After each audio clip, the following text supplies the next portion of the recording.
when West Side didn't go forward, I was pretty devastated because I spent a long time working on it, and I really loved the project and loved was I saw the series. I was prepared for the series to go forward, and it started becoming clear a few weeks before I found out that it just wasn't going to happen, and I decided to just take some time off, and I went to Europe for like 2 months or 3 months, and just decided to backpack and travel around. And before I left, I had a meeting with a couple of executives at ABC, and I inquired about Ugly Betty because I saw a few months before that they had bought the rights to the format. They had put it into development, but didn't go forward.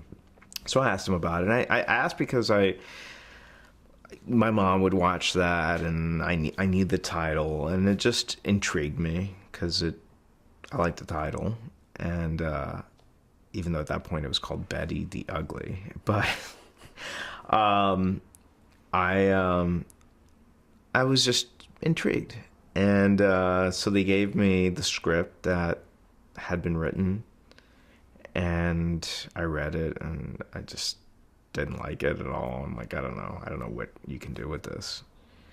And while I'm traveling, I kept thinking about it, and I heard the producers, Ben Silverman, and Terry Weinberg, who worked for him, were like my script for West Side, thought I'd be really good for this. And so I was trying to figure out what would be a way to make it a TV show. And I remember getting on the phone with them, and Ben does a big sort of passionate like introduction and this and that, and then I said, well, look, here's my take, and it's going to be a little different than the series, but I think you should make Betty should be an FBI agent undercover. And it was like there was dead silence on the phone, and I said, or not.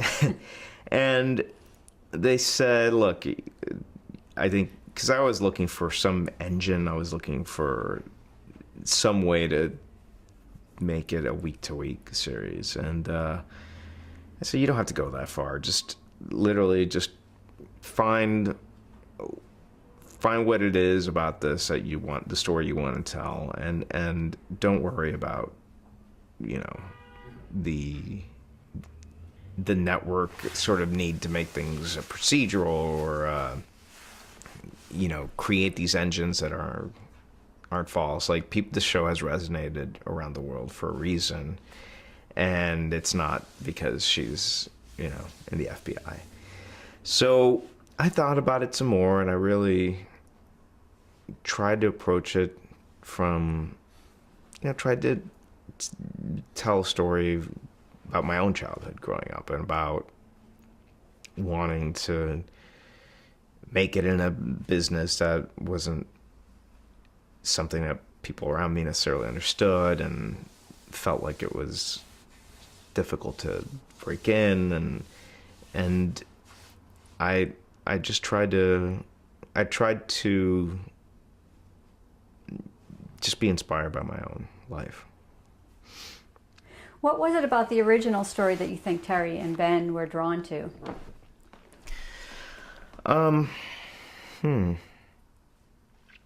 Well, the obvious is how successful they have been around the world.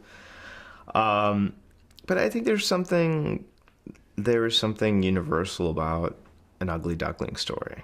There's something very relatable and likable about someone who is not taken seriously or is shunned because of her appearance, but through her own moxie and determination and passion and intelligence is able to achieve something and change people's minds about her and about the world.